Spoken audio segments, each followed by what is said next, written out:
Guys, have you ever thought about modifying your floor plan, turning a two-bedroom into a three-bedroom or a one-bedroom unit with an ensuite bathroom into a separate bathroom? Is it legal? Does it make you money? We're going to talk about some great examples today. Stay tuned.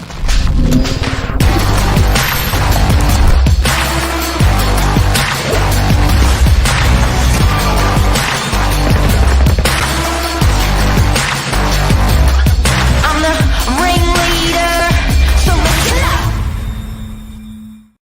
Good morning, Master of Real Estate, Billy DRURY, how are you? the floor plan expert. Good. How are The you? floor plan master, the floor plan master. Disaster. So, this is a controversial topic. Is it easier to buy a two-bedroom apartment? Is it easier to buy something that doesn't have the ensuite bathroom? Or can you save yourself a bit of money and make some money in the process by doing it yourself? DIY job. Yep. Yep. And DY's got 10,000 units, and we sell the most amount of units in DY. And number one, DY Lisa Novak. And you know what's really interesting about that is we see people do these floor plans and make these modifications, and we see them more often than not make money. But the big question is it legal with council, with strata? Because it's a very, very grey area. If you modify your floor plan, how legal is it? Because there is necessity on parking when you're modifying floor plans. There's necessity on moving plumbing when you're modifying floor plans. Compliance is huge, going through certifiers and things like that. And it gets to be a big job, but I'm going to give you a couple of examples today where they were hugely profitable. Yeah, and don't underestimate the amount of time some of these things take. So it's a big investment.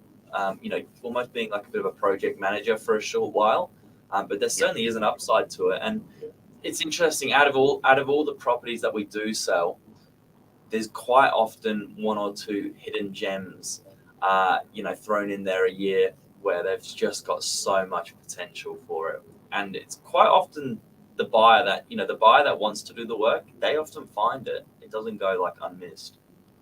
It doesn't.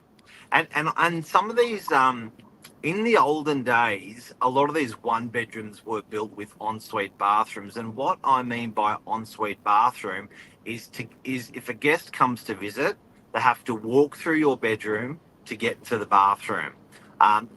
Pretty big deterrent. Often it'll turn a lot of people off.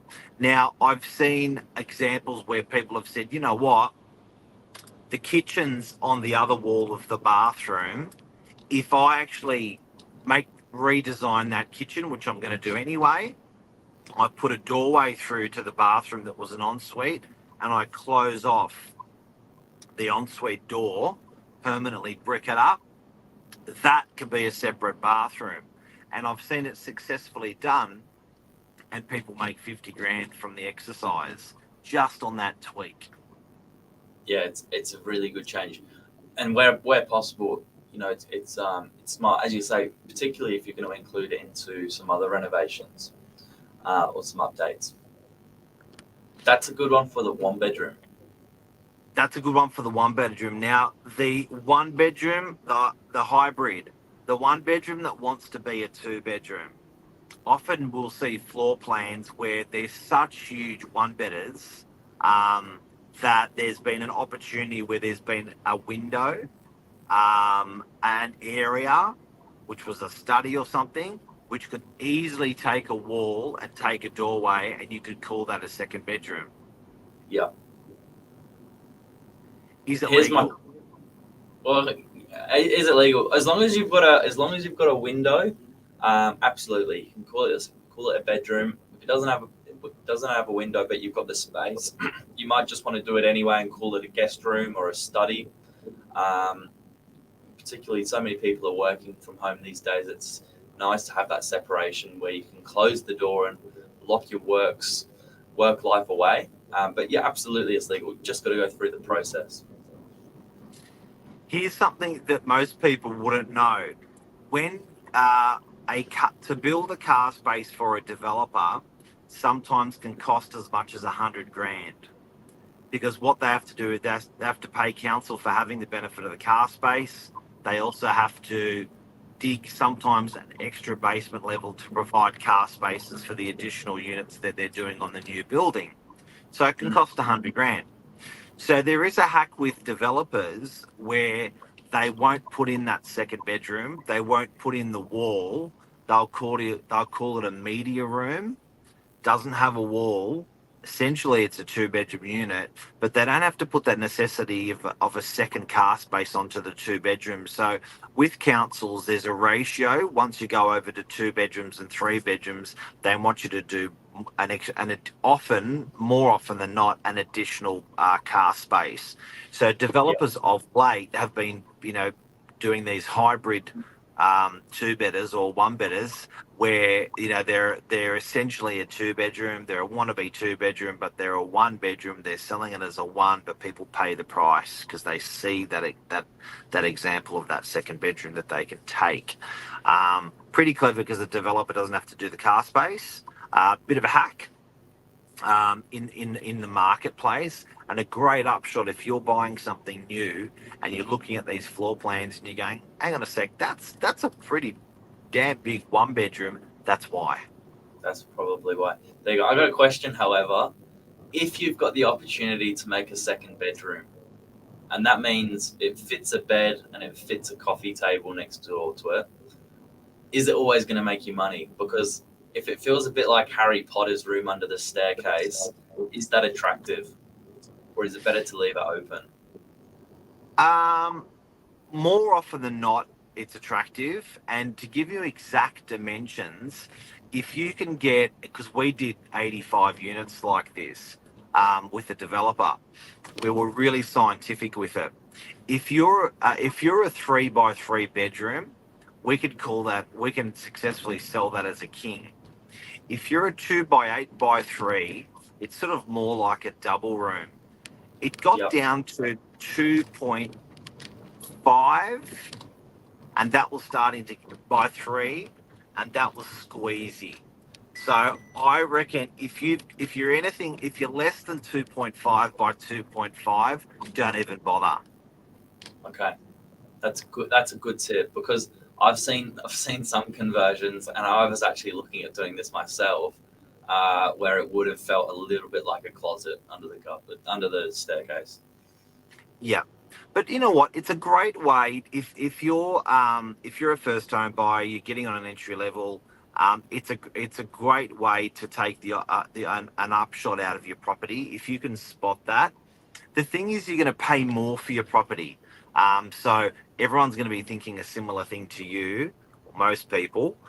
So if you've got that opportunity to convert that ensuite bathroom to a separate bathroom by taking it away from the bedroom and adding it to your living room, just by moving a door, or if you've got that opportunity to add a second bedroom to a 1-bedroom, or add a 3rd bedroom to a 2-bedroom, huge upshot, massive upshot. I had an example with a client that did that, and most recently, and there's hundreds of thousands of dollars in it for sure. What's really interesting is you can get stuff approved through Strata. You always will have to get this stuff approved through Strata. Strata doesn't have too much of an issue with it if you're not taking away from the structural integrity or the livability from the adjoining units. Generally, there's no. It goes, as long as you've got that compliance side of it done. What I find most interesting is council's view on it, and normally the council, in most circumstances, I've seen councils just say, "Leave me alone. We don't want to. It's not something that we do." So I often find it gets certification from a certifier. It gets certification from Strata. Gets certification for load, for engineering, for load. And then it tends to fly.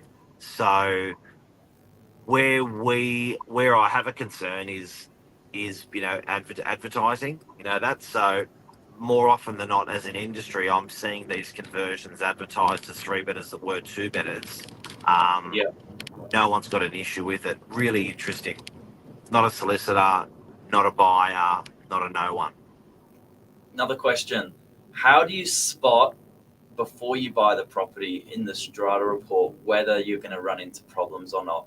As in whether there's people on the committee in the past that have raised problems about other conversions. How do you know that you're going to hopefully be on a winner, or you're going to run into trouble before you even get going? You can always ask the person who has done your strata search to look back in historics and minutes to see if there's been any applications for that. Okay. For people that have done that. For air conditioning is like an example. If you want to put aircon in, you can always just say to your strata searcher, can you just see if anyone's actually asked and got approval for aircon in the building previously? Yep. And things like this with these conversions, you can just ask. But with unit blocks, often they do the stack with the same floor plan. So that it may be a 5-story unit block. That column or that stack are all the same floor plan. So you can actually move. You can have a look at that stack, all the units below. Sometimes on Google, you'll find those floor plans. RP data, you'll find those floor plans of those units and see if there's been any that have been changed. Yeah, that's a good tip. Last question: if you're spending $10,000 from a real estate floor plan master's point of view, how much money should it make you? If you're doing 10 grand for the conversion, If you're doing 10 grand on a reno, or you're doing 10 grand on putting a door in, or changing a door, or putting a wall up to make a second bedroom, how much money should that make you? What's worth your time? 50 to 150. So 5x your money's a good ratio. Yeah. There you go. That's what's worth the headache. Yeah, because some of these units are just horrifically oversized 1-bedders. And it's like, oh my God, that is just a monster, and they're screaming out for it. Again, yes, you'll pay a premium, but you'll sell for even more of a premium if you do that sort of conversion. But make sure you get it approved. Absolutely. We've got a couple of really good examples actually coming onto the market. So if this is something that tickles your fancy, drop us a line and we'll give you a couple of examples. Yeah. And people just think converting your floor plan in a strata unit block is just too hard. As long as you do it in a professional manner, get all your compliance done. It takes time, but you got time. When you buy a place, you got years to get stuff done. So just hive through it, get it done. Yeah, I love how like first home buyers can take the 6 to 12 months they're going to live in the property and actually do this kind of stuff. That's the perfect time to do it. When you got time. When you're not in a rush. That's cool. Got a couple of comments here as well. It's only illegal if someone has a problem with it. And great wins in the conversation. There you go. Boom. Thanks, Luke. Luke, thank you. Billy Drury, thank you very much. Thank you, Master Floor Plan Expert. Speak soon. Have a good day. See you guys. Cheers.